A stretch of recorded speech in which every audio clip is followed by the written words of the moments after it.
Honnêtement, je considère que la Troisième Guerre mondiale devient nécessaire. Pourquoi? Déjà parce que tout le monde n'arrête pas de dire on doit changer les choses, on doit améliorer cette organisation, on doit faire plus de paix, plus d'égalité, tatati tatata, on doit tout changer au final. Mais le souci, c'est que justement, changer les choses, ça a un prix, ça peut avoir un énorme prix. On a bien vu tout au long du XXe siècle, on a bien vu tout au long du XIXe siècle, que laisser juste les organisations censées réaliser la paix, alors laisser à leur besogne sans rien dire, et en vérité, ça ne change pas grand-chose. Ils gardent la stabilité qu'on leur a accordée. Ils s'assurent de la stabilité du système, mais sans rien plus. Et c'est déjà pas mal. Déjà, garder la stabilité, c'est quelque chose d'énorme. Les gens, ils s'en rendent pas compte. Je vais vous donner un exemple plus précis. La Société des Nations. S'il n'y avait pas eu la Deuxième Guerre mondiale, qu'est-ce qui serait passé? La Société des Nations, une grande partie vont dire oui, elle aurait continué.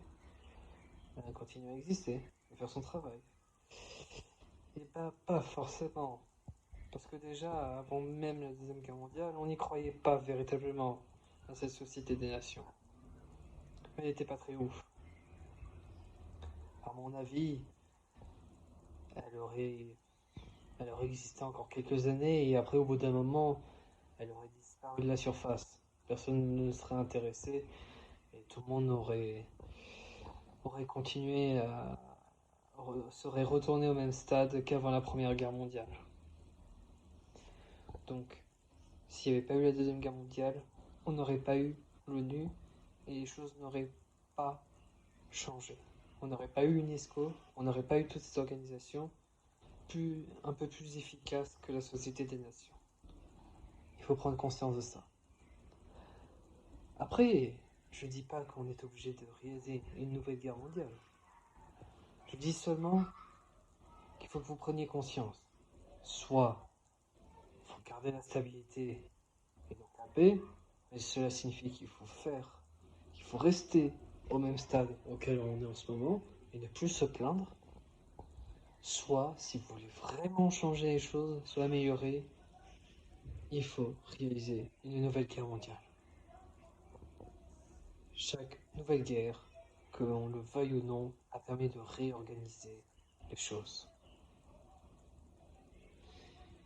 Et encore une fois, mon dernier argument, c'est ok, on ne fait pas de guerre. On essaie de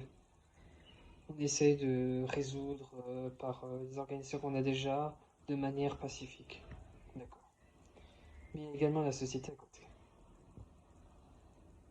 Est-ce qu'on a la société à côté, c'est-à-dire la population mondiale, elle en a marre. Elle, elle ne suit pas aveuglément l'ordre établi sans rien dire. Là, la société, elle marche parce que les gens ils y trouvent encore une forme d'intérêt. Mais au bout d'un moment, ils vont s'ennuyer, les gens. Ils vont péter un câble. Repéter un câble. Ils vont essayer de trouver de nouveaux centres d'intérêt. Et là, ça peut être encore plus funeste qu'une troisième guerre mondiale. Quand le monde pète un câble, ça peut être très dévastateur.